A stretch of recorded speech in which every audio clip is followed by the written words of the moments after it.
এটা একটা নতুন দৃষ্টান্ত সৃষ্টি করলেন মুখ্যমন্ত্রী যে এর আগে শুধু এই 15 বছর নয়, আমি এর আগে অপোজিশন এমএলএ ছিলাম, কিন্তু এইভাবে বিধায়কদের সম্মান দিয়ে যে আমরা যেটা বলছি সেটার অ্যাকশন কি হচ্ছে, এইটা এর আগে বিধানসভার ইতিহাসে কোনোদিন হয়নি।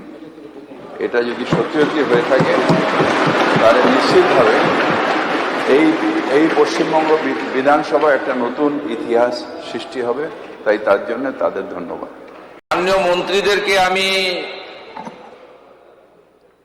আপনাদের সকলের সামনে লাইভও চলছে, বাংলার মানুষ দেখতে পাচ্ছেন, উল্লেখ করবে মন্ত্রীরা যে বিষয়গুলো, বিধায়করা যে বিষয়গুলো উল্লেখ করেছেন তার উত্তর আপনাদেরকে দিতে হবে।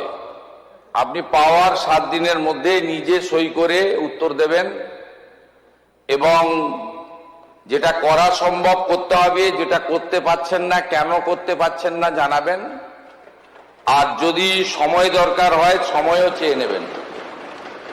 আমি চাই উল্লেখ পর্বে সদস্যদের বলা বিষয়গুলো যেন যথাযথ গুরুত্ব পায়। এক্ষেত্রে মাননীয় অধ্যক্ষের মাধ্যমে তার বিধানসভার সচিবালয়কে আরেকটি অনুরোধ করব, একটি তালিকা যেন সিও মতে আমার প্রাইভেট সেক্রেটারির কাছেও আপনারা পাঠিয়ে দেন। আমরা সিওমো থেকেও মনিটরিং করব যাতে আপনাদের বিষয়গুলো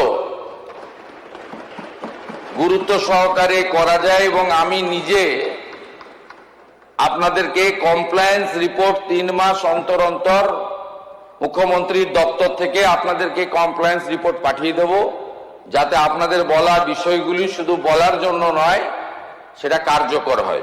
এটা একটা নতুন দৃষ্টান্ত সৃষ্টি করলেন মুখ্যমন্ত্রী যে এর আগে শুধু এই 15 বছর নয়, আমি এর আগে অপোজিশন এমএলএ ছিলাম, কিন্তু এইভাবে বিধায়কদের সম্মান দিয়ে যে আমরা যেটা বলছি সেটার অ্যাকশন কি হচ্ছে, এইটা এর আগে বিধানসভার ইতিহাসে কোনোদিন হয়নি।